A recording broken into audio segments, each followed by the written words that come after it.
Adam Silver took charge of the NBA with high hopes swirling around him. Fans and players expected fresh ideas, fair leadership, and a stable path forward. Yet, a growing chorus now says his decade-long tenure has steered the league toward mediocrity. Critics point to a flood of three-point shots, strange midseason events, and repetitive styles of play, while also blaming him for failing to stand firm on meaningful reform. 32 threes and make 5.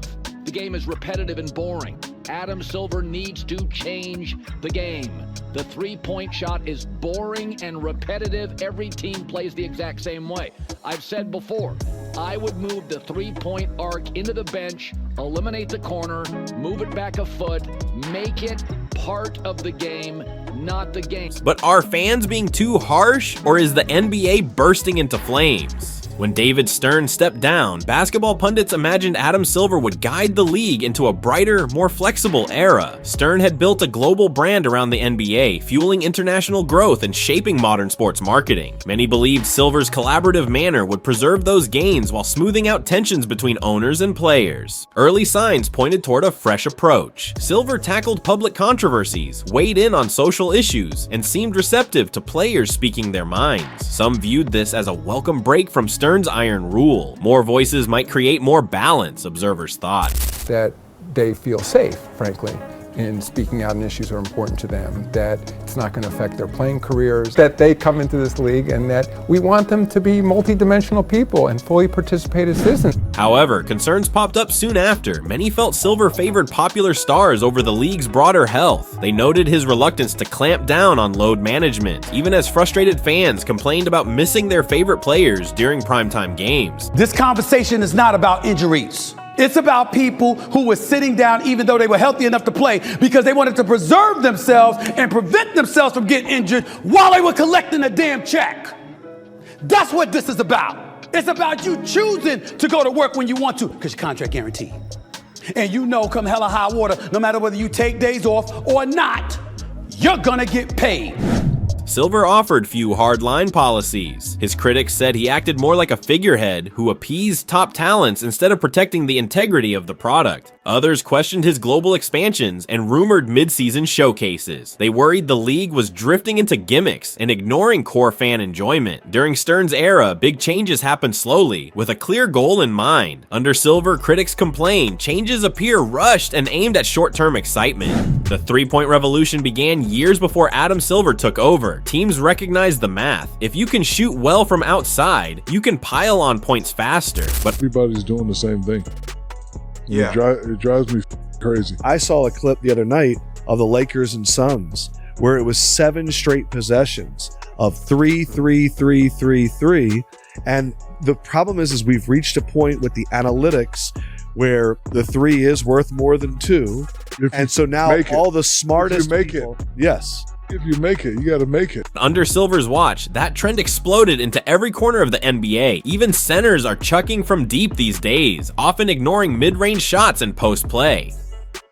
Critics say the league's identity has vanished. Where fans once saw unstoppable big men battling under the rim or slashers weaving through defenses, they now see groups of players hoisting contested threes. Even misses don't deter them. They keep firing, confident that hitting 35% from beyond the arc is more efficient than hitting 50% on closer shots. Yet many fans feel something vital has been lost in this approach. Former superstars share that sentiment. I was talking to a coach yesterday. He said they want to shoot 53s. I think everybody's looking at the same thing, and I think it makes the game boring. I remember back in our day, man, Utah was going to run some, the Clippers going to run some, the Lakers had the triangle, Miami had the floppy. You know, every team, like we had to have like an hour and a half shoot around to try to stop other team plays. Now it's everything. You switch everything.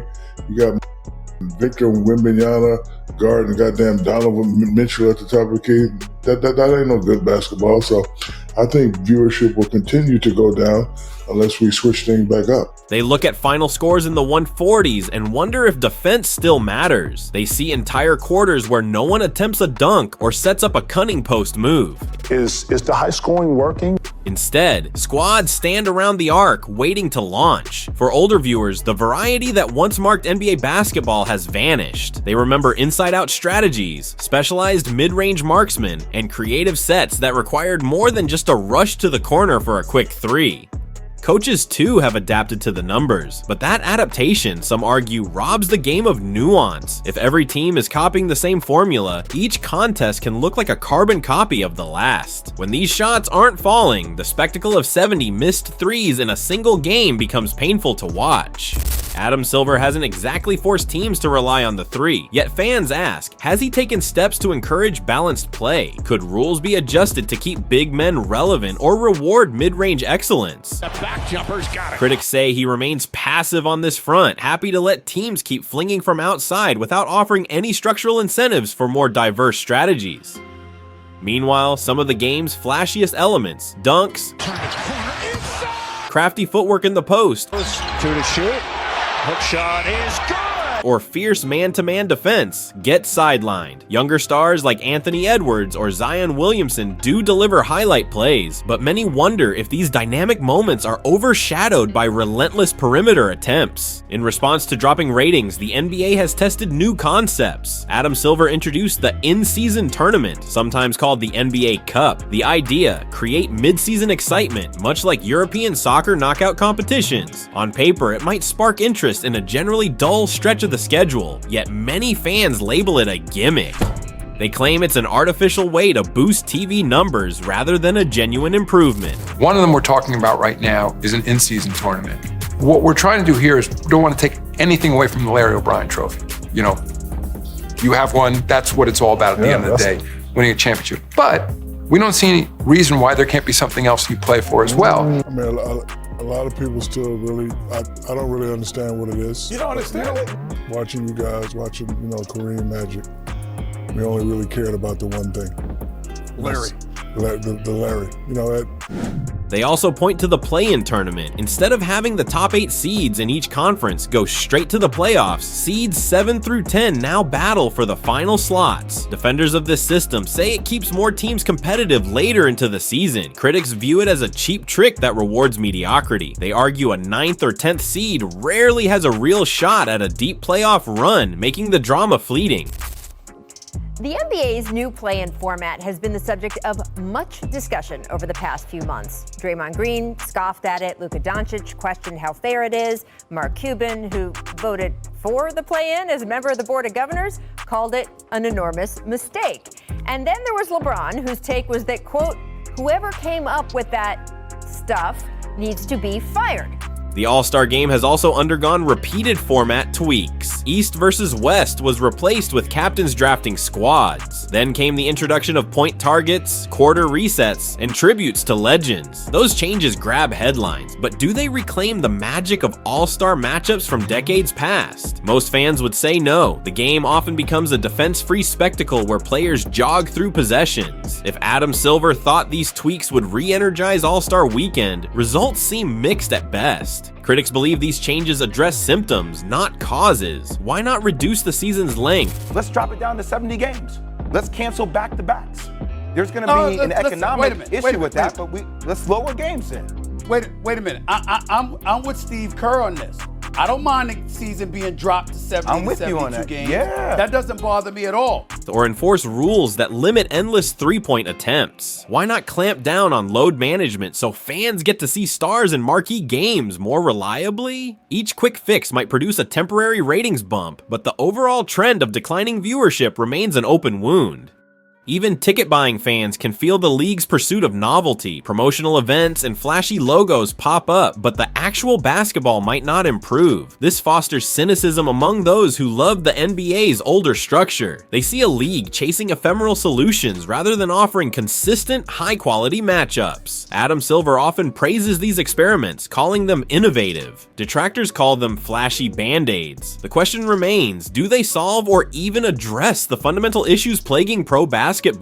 The NBA's marketing machine was once a marvel. David Stern propelled Michael Jordan to global fame, while also highlighting supporting stars like Charles Barkley, Shaquille O'Neal, and Hakeem Olajuwon. Even mid-tier markets boasted recognizable faces who drew crowds. In the modern era, Adam Silver inherited a star-studded league that already commanded attention, yet many say marketing has grown lopsided. Media coverage often zooms in on a handful of veterans: LeBron James, Stephen Curry, and Kevin Durant. Younger standouts occasionally get hype, but the narrative rarely stays with them for long. One year, the league trumpets Zion Williamson. Another year, it spotlights Anthony Edwards or Ja Morant. Each wave of coverage fades quickly, leaving fans unsure who the next major figure will be. Unlike earlier decades, where players had time to build iconic rivalries, the new approach can feel disjointed. Part of this problem arises from the league's stance on super teams. To foster parity, Adam Silver tightened rules that discourage superstar groupings. The result? Titles get shared across different teams each season, which on the surface might seem good, but fans recall that dynasties fueled interest for casual viewers. Think of the 1990s Bulls, the early 2000s Lakers, and the Warriors of the late 2010s. Those teams drove massive engagement because people either loved or hated them. By scattering stars, the NBA might have lost an emotional hook.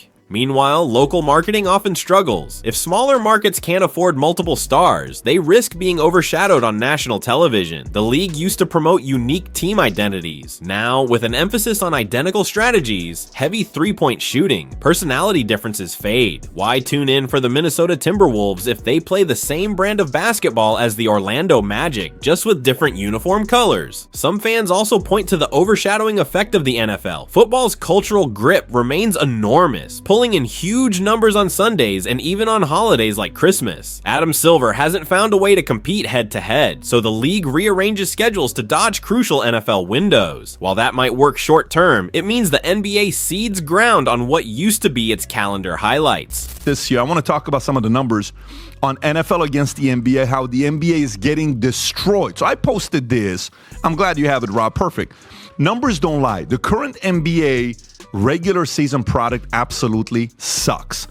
NFL gets more viewers in one game than NBA gets in 5 games combined. Vinny, ready? ×2. Look at the NBA games on Christmas Day. Celtics, Lakers, Vinny, Christmas Day. 5 million, that's it. 76ers, Heat, only 1.3 million. And Mavs, Sun, you're talking about Luka against Booker. 1.5 million people. You combine all the NBA games together ×2, it still doesn't beat an NFL game. In addition, the recent surge of interest in the WNBA, particularly players like Caitlin Clark at the college level or Sabrina Ionescu in the pros, sparks discussion. A surprising number of fans admit they enjoy certain women's games for their fundamentals and varied play, something they feel the modern NBA lacks. When a portion of your audience compares your product unfavorably to another league, that's a marketing red flag. Critics place responsibility at Silver's feet. They argue he hasn't orchestrated a cohesive plan to elevate new stars while still celebrating established ones. He appears reactive, addressing controversies as they arise rather than steering a strong, unified vision. In an age where fans can stream highlights instantly, the league must constantly adapt to keep them engaged. So far, that adaptation under Silver has felt scattershot.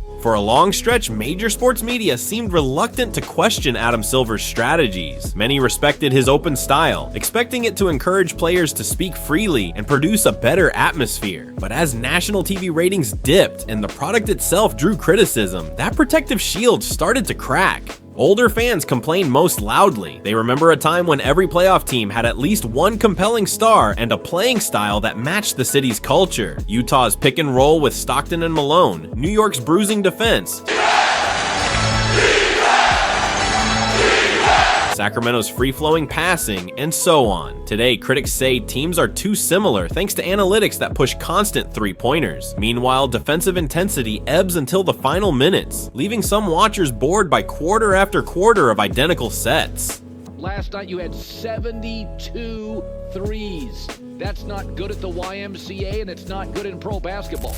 Media personalities have begun voicing alarm. They question Adam Silver's ability to police load management, which often robs national broadcasts of star power. They call out the lack of structural changes to address blowouts and monotony. They also spotlight the disparity between the NBA's confident marketing spin and the reality of fans tuning out. Even the AllStar Game, once a fun spectacle, has devolved into a half-speed affair that critics blast as unwatchable. Ticket sales can still flourish in certain markets, but TV audiences drive the larger conversation. That's where the league sees its biggest revenue stream. Multiple reports confirm a drop in average viewership, especially among younger demographics, who might watch short highlights but skip full games. This shift worries sponsors who rely on consistent eyeballs for commercial breaks and in-game promotions. Some blame Adam Silver's insistence on giving players the freedom to rest whenever they wish. Others point fingers at the absence of strict guidelines around building super teams or the structure of the schedule.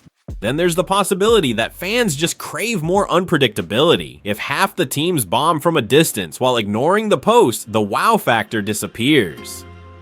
Another issue is guaranteed contracts. Critics say players have less incentive to go all out nightly if they receive massive paydays no matter their effort. An incentive-based system, they claim, would reward hustle and punish coasting. But would Adam Silver challenge the players' union on that front? He has shown no appetite for such a fight. Meanwhile, baseball made pace of play changes, a pitch clock, shift restrictions, and bigger bases. Those tweaks jolted MLB's viewership upward, giving it a fresher feel. Fans wonder why the NBA, faced with a similar predicament, hasn't enacted anything equally bold. The league may tinker with new tournaments and handle expansions into new cities, but what about the core product? Adam Silver recently secured a contract extension, keeping him in power until at least 2030. That gives him time to attempt major reforms or continue along the current path. Fans who still love the NBA hope he adopts meaningful measures to restore variety to offenses and make the league must-watch television again. They propose everything from limiting three-point volume to increasing defensive freedoms. They also call for real consequences on load management, so stars aren't missing half the regular season for minor rest. Yet cynics believe it's too late to reverse these trends. They see a league thoroughly entrenched in analytics-based play, with coaches and front offices unwilling to step back from the three-point strategy. They also see a commissioner who leans toward player-friendly policies, possibly at the expense of tradition and viewer satisfaction. If ratings drop further, big broadcast deals might lose value. This would affect the salary cap, potentially stirring labor disputes. Could a fresh wave of talents like Scoot Henderson, Victor Wembanyama, or others yet unknown pull more viewers in?